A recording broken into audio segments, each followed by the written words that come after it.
आशिकों के पीछे लगे लंबे कतार है। किसको तुम का सब कहते हैं प्यार है। किसको मैं हाँ कहूँ किसको मैं ना, तोड़ना दिल लाचार है।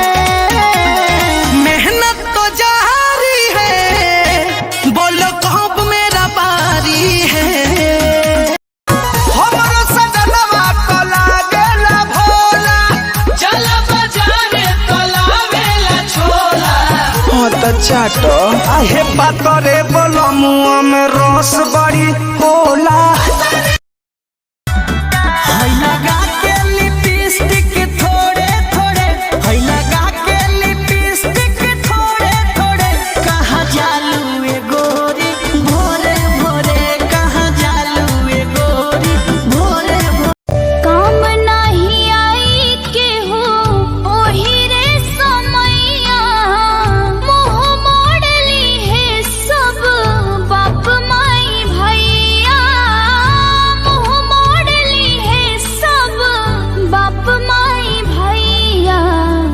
भुला जइहे तेरा दिन ले ढारी सब लोर हो। उड़ जाई सुगनवा एक दिन पिंजड़वा के छोड़ के।